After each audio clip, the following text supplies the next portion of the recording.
반갑습니다. 권영민 인문학연구소 권영민 소장입니다.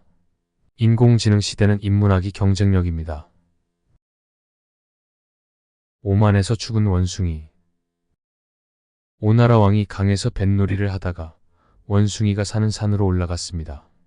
원숭이들이 그를 보고 깜짝 놀라 모두 숲속으로 달아났습니다.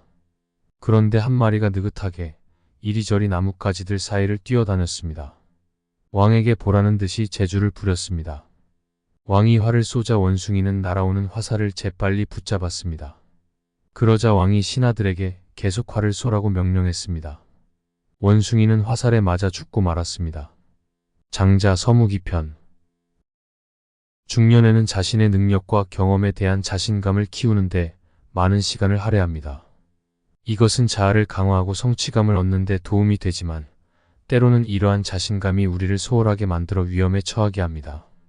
이에 대한 사례로 장자의 이야기를 들어볼까요? 오나라 왕이 강가에서 뱃놀이를 하던 중 원숭이들이 사는 산으로 들어가게 되는데 이때 한 마리 원숭이가 느긋하게 나뭇가지 사이를 뛰어다니며 보라는 듯이 재주를 부릅니다.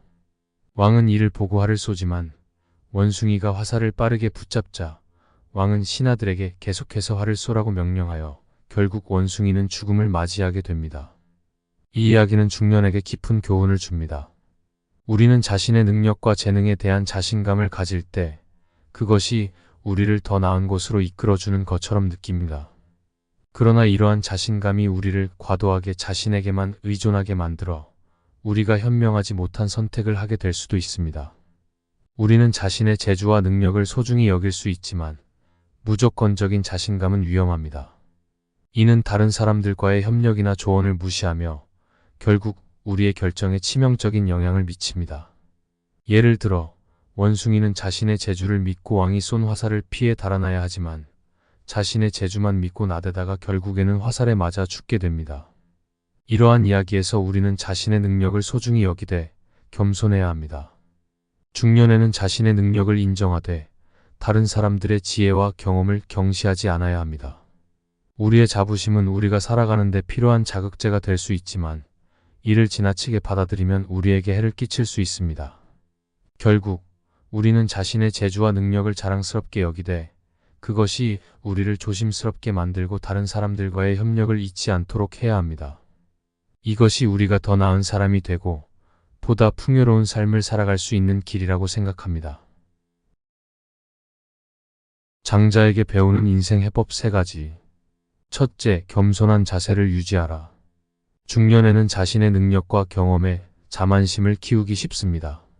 그러나 이러한 자만심은 종종 우리를 다른 사람들과의 협력에서 소홀하게 만들고 우리의 시야를 좁히는 요인이 될 수 있습니다. 따라서 우리는 항상 겸손한 자세를 유지하고 다른 사람들의 의견과 경험을 존중하는 태도를 가지는 것이 중요합니다. 둘째, 다양한 영역에서 관심과 배움을 가져라. 자신의 재주와 능력에만 집중하는 것이 아니라 다양한 분야에 관심을 갖고 배움의 자세를 가지는 것이 중요합니다. 우리는 자신의 한계를 넘어서는 도전을 통해 성장할 수 있으며 새로운 분야에서의 지식과 경험은 우리의 시야를 넓혀 삶을 더욱 풍요롭게 만들어줄 것입니다. 셋째, 자기 성찰과 조절된 자신감을 가져라. 중년에는 자신의 능력과 한계를 정확히 파악하고 그에 맞는 자신감을 가지는 것이 중요합니다. 너무 자만심을 부리지 않으면서도 자신의 장점을 인정하고 발전시키는 것이 중요합니다. 또한 자기 성찰을 통해 자신의 부족한 점을 인식하고 보완하여 더 나은 모습으로 성장하는 것이 중요합니다. 이번 강의는 여기까지입니다. 이 영상이 도움이 되셨다면 구독과 좋아요를 부탁합니다.